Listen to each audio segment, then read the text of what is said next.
Welcome to the IUWorld Thought Leadership Series in Cybersecurity GRC, Governance, Risk and Compliance. A big welcome to all of you who have joined us in this webinar. First of all, let me introduce the team. My name is Jeff Chow, Director, Digital Transformation from IUWorld. With me here today from Security Scorecard is Royston Chung. Royston is the Regional Director responsible for Asia Pacific Business. Also joining us is Snehal Contractor from Stella Cyber. Snehal is the Vice President responsible for worldwide system engineering and technical services. Welcome all for joining us, the IUWorld Thought Leadership Series. Next, I'd like to introduce IUWorld. We are 20 years in ICT business, rooted in Hong Kong and Macau, what we now call the Greater Bay Area. Our clientele range from banks, financial institutions, government, NGOs, commercial enterprises, to gaming resorts. Today, we specialize in cybersecurity services with focus on GRC innovations. The way we work is through these technology innovations to craft business case for business resilience. I like to call it cybersecurity transformation. Let's move on to today's topic. Demystifying cyber health and cyber threat hunting. Cyber risk is today, no doubt, one of the top agenda in business boardroom. Still, a lot of organizations have no proper strategy in place. Key questions: what's the relevance to organization and what implication does it have on business resilience? I'd like to invite Royston to share his experience on cyber health, and Snehal can share his knowledge on cyber threat hunting. Without further ado, Royston, hello. Hi, Jeff. Yeah, can you share with us what cyber health is and why cyber risk rating is so important to organization? Absolutely, Jeff. Right. So if I may go into cyber health. Cyber health is what we call a condition of cyber system. More importantly, the keywords are here. It is how it contributes to broadly the overall security and trust, of course, usability. And it is call it a state of well-being of any organization.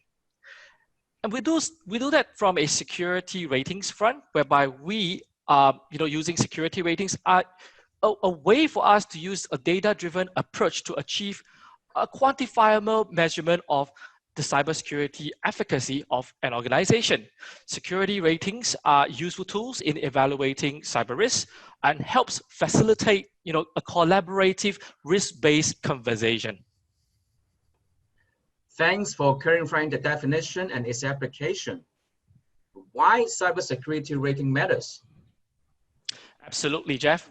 So just in a recent article by Harvard Business Reviews, it says that, business leaders had to have faced an uncomfortable truth. And this is, becoming impossible for them to lead the business, be at the helm, all right, sit at the head of the company without addressing the threat or the cyber risk. A board of directors and CEO more than often, all right, may not be able to grasp technical details. This is actually, increasingly the challenges for them to understand cyber risk. That's right. So Forrester has done a, call it a thought leadership paper, and the adoption of security services is actually on the rise from Forrester's paper.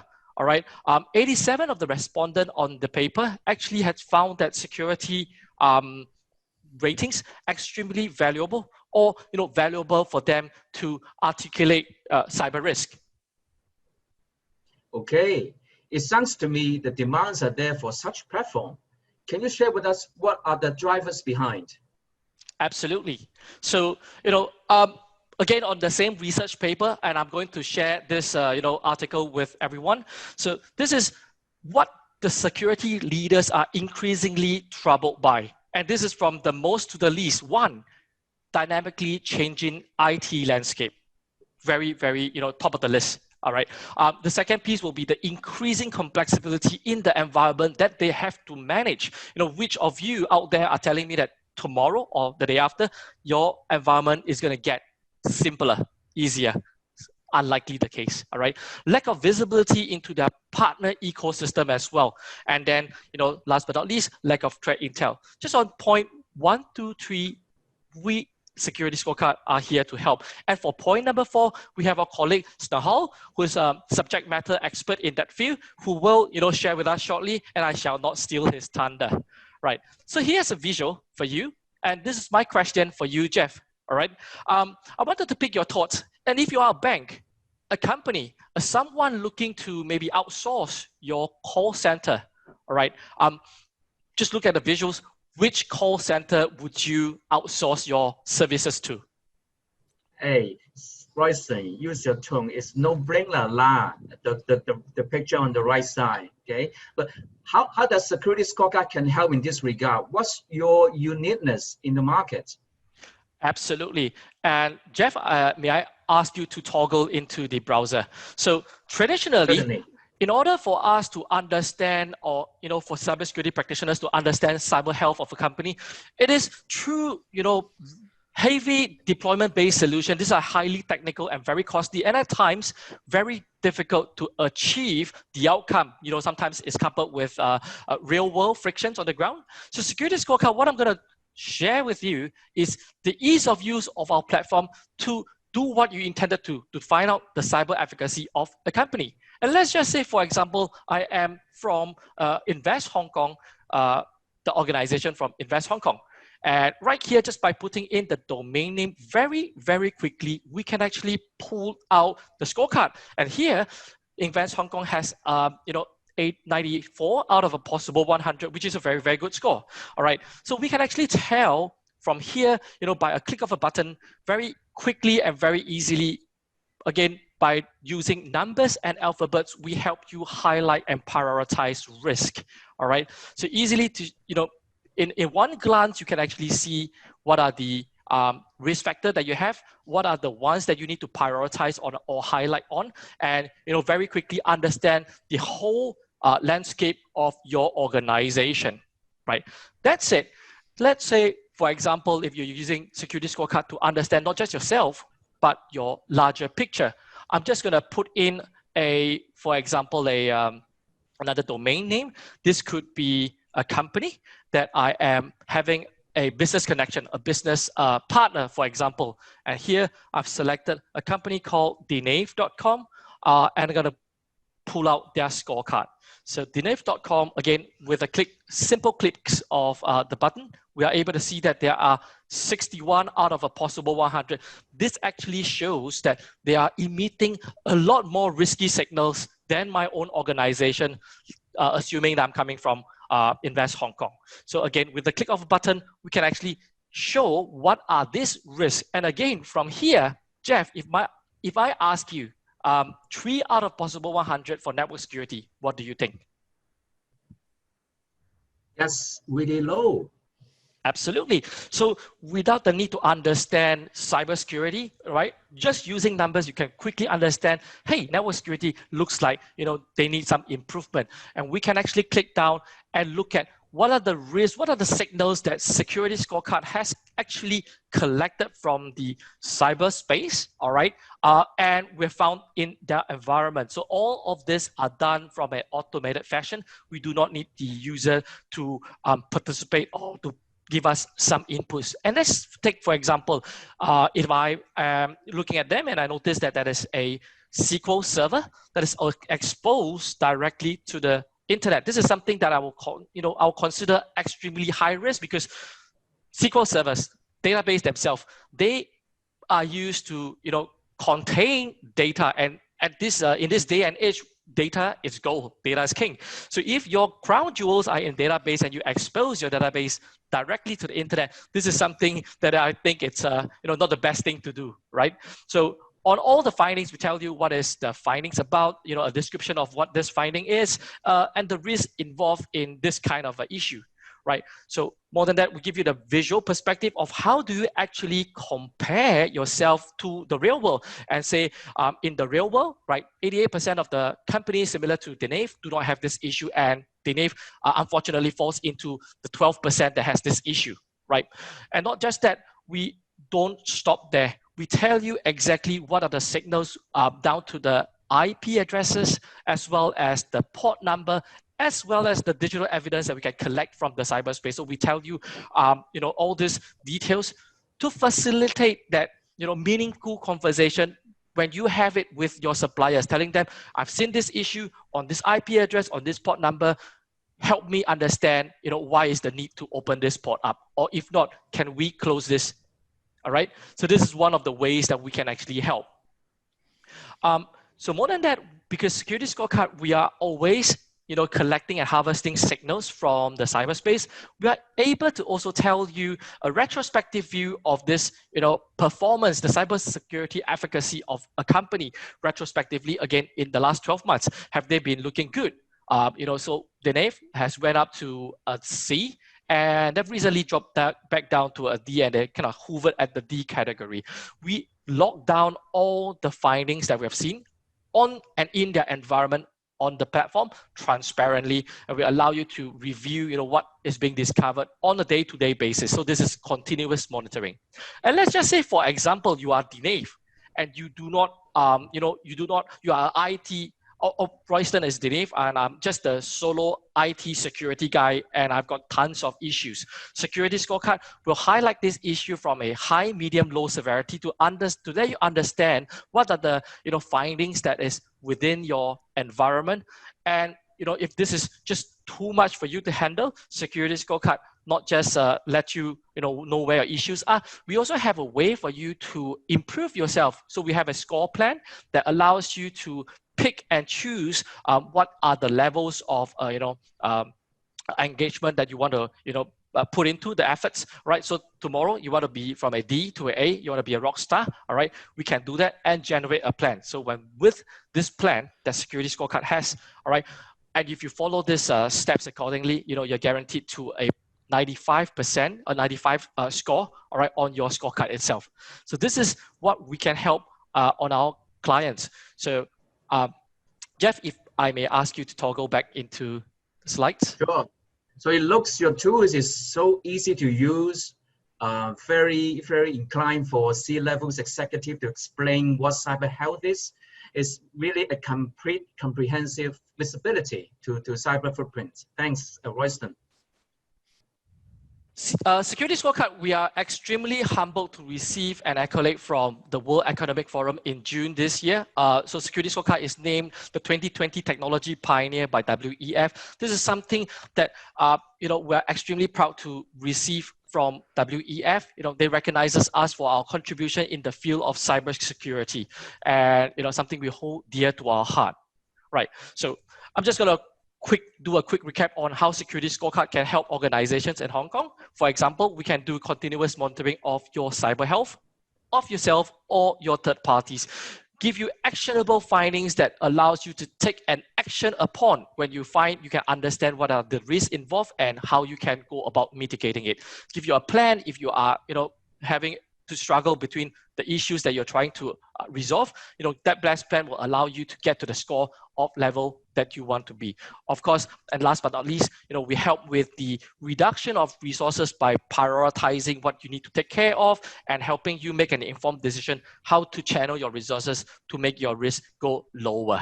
All right. Thank you very much, Jeff. This is all from me. Okay, thank you, Royston.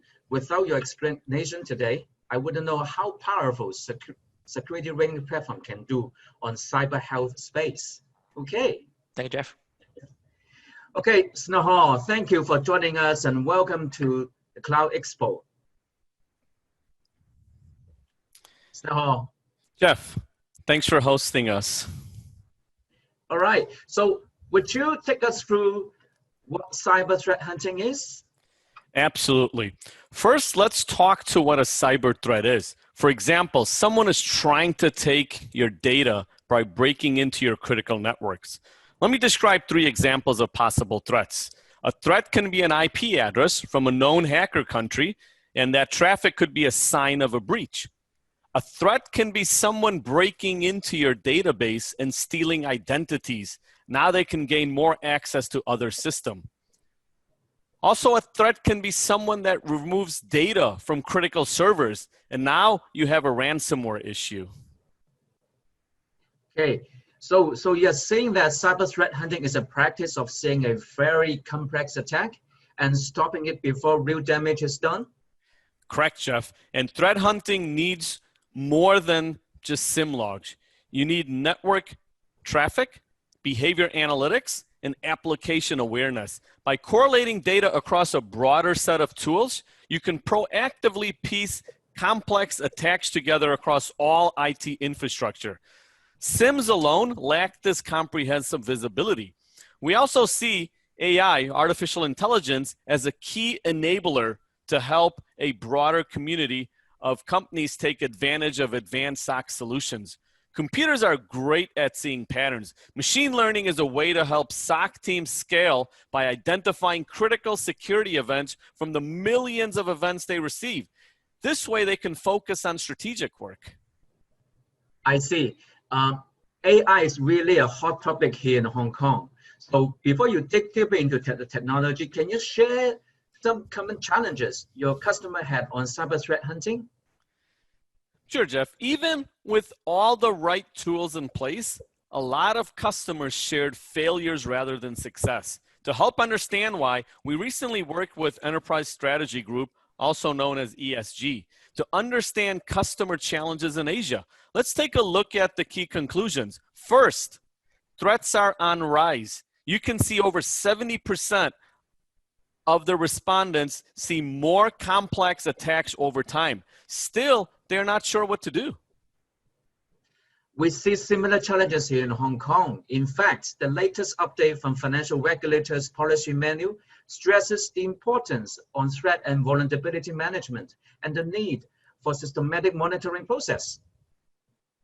Thanks, Chef. The second result shows concern over too much data coming into the SOC. It is easy to miss the critical data or spend a lot of time searching through just logs that don't paint the true picture of your IT infrastructure. So this is why Hong Kong job market is so competitive for good security people, and they're all busy writing queries to search through a lot of data. Thanks for sharing that, Jeff. Makes sense. And last, with remote workers now a commonplace in many aspects of your infrastructure, now both on-prem and in the clouds, over 70% of customers note they think they have lack of visibility in parts of their network, also known as blind spots. Again, SIMs alone are not going to help you see threats. So for new normal, scalability and interoperability across heterogeneous environments are essential then. Okay.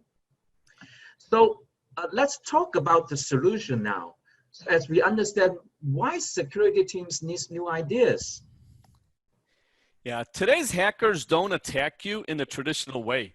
This is the key. A perimeter approach no longer secures you. Now they gain access to low-profile assets and start to gather intelligence about more critical systems. Then they go for the more valuable information. This is also known as lateral movement. Can you explain the example on the slides, please? Sure. Let's say you tagged your CEO as a critical person, and you see they logged in from Tokyo, and then they logged in from Sydney 2 hours later. This is clearly impossible travel event, yet his login was valid. Then you see him using commands to access applications, say SSL to access an SQL server. Okay, why would CEO be using SSL and why would he be looking for SQL data? Something looks very suspicious. But anyway, all three actions are still valid based on everything that we can establish from the existing tools and data, right? Exactly, Jeff.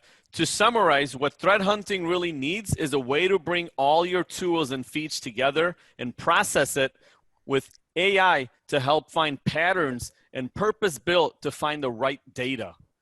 We call this OpenXDR, Extended Detection and Response, with the ability to integrate with any system, tool, or data feed. Just as we augmented firewalls with SIM, it is time to reconsider how we build a SOC, a collection of tools or an intelligence platform. So the way I hear this is really all about better visibility and leveraging artificial intelligence to get the right data that helps you see the complex attack more efficiently. That's right, Jeff. Okay, so let's take deeper into this idea of visibility and artificial intelligence. So, Sure, Jeff. This is the foundation of how we think. We're happy to share our thoughts. First, as you can see on the left, a traditional SOC has a collection of tools. These tools only look at their specific area of data, like SIMs for logs, UEBA for behavior, and NTA for network traffic. Now, the issue we're finding, though, is there are still blind spots between these tools, and critical detections that are telling you about a complex attack are getting missed. Even when some of these tools are using machine learning, the blind spots prevent a cohesive approach. I think that makes a lot of sense. And I'm keen to see how your customer should work to close these gaps and gain both intelligence and comprehensive visibility. Absolutely. As you can see on the right, we think one way to pull all your tools together is to think about platforms. To use an open system that sits on top of our current infrastructure to help piece complex attacks together. Now there's only one common data lake with all data and ingestions being normalized. Analysis is now much faster. AI helps to apply big data trending to short-term and long-term trends. In summary, you have one pane of glass to visualize, analyze, respond to all detects, all data, all sources, logs, traffic, visibility into the cloud, network, endpoints, users, and applications. Thanks, Snow. So I think it's time to see the product in action. Can you show us a live use case in a short demo, please? Sure, Jeff. I'm going to threat hunt right now and show you with 4 key steps I will detect a hacked device and stop the attack. First, as you can see on the right here, I just identified an infected server, and you can see it's clearly been hacked. You got right to that. Your dashboard looks easy to use. Sure, so I'll click here. Our customers agree and tell us training takes only days, not weeks. Let me show you the second steps. I'm opening our Interflow record, which is a readable JSON record. Now I can see how the hacker got to the server. I've got here threat intelligence feed into the same record. This is evidence of my event that I identified on my dashboard. That looks a lot of details in one file. Many of our customers complain they have to use several tools to build a complete picture of events. Thanks, Chef. That's right. It also includes how the machine learning processed each event, so you can have an actionable record. Now let's take a look at the third step. I will block the traffic from exfiltrating my data. As you can see, I go to external actions, and I can immediately put a block message on the firewall, so the data does not leave the network anymore. Okay, then I see the power of integrated platform. You just quickly taking actions with only a few clicks. This clearly shows how you help organizations make running SOC easier. That's right, Jeff. Our customers tell us they increase productivity dramatically, in many cases, several orders of magnitude. It's the best way to demonstrate the power of machine learning. Now let's finish this threat hunting use case with the fourth and final step. As you can see, I can click on the action here, go to a lateral view, and I've now have the ability to see what other devices has been attacked on my network. This is lateral movement, an example of. This is a common way hackers infect other devices in your environment. See how many devices need attention? Thanks, Naho. I'm now convinced. I can see you really did a lot, and that was simple and only took a few minutes. Okay. Thanks, Jeff. Thanks, Naho. I think we need to wrap this up here. Can you please summarize our discussion today? Sure, Jeff. I think the most important thing I can say is now that the hackers are using new approaches, customers need to look at new tools to combat them. And instead of siloed tools, think in terms of a platform that ties together. Now you have a better way to see the right data, know more, and act to respond faster. We think customers are tired of closed systems. They are frustrated with vendor lock-in. Systems should be open. We also think new ideas need to use and leverage all existing tools and data feeds and make them work better through the power of AI. Next, think about apps, not scripts. Have a library of pre-built playbook applications that help your analysts move faster and help you broaden the talent you can hire from. Thanks, Nahal. So really the goal of this session is to ensure customer can start to see new detections that are meaningful and are derived from the tools and data they already trust. I believe the Hong Kong market will like this way of thinking. Thank you. Great, thank you, Jeff. Okay, so gentlemen, thank you so much for the insightful sharing today. And I'd like to conclude today's program by using this picture I took last week from the Hong Kong Victoria Harbour. As you can see, on one end is blue sky, very happy. But at the other end is having a thunderstorm. So essentially, managing cyber health and cyber threat hunting is a continuous process. One needs to be really diligent. So organizations with proper strategy in place can only navigate the cybersecurity storm and achieve business resilience moving forward. Again, a big thank you to all of you, speakers, everyone who have joined us at this event, and I look forward to seeing you in our next episode real soon. Any questions, please drop me a note via LinkedIn. Goodbye. Thank you, Jeff. Thank you. Thank you all.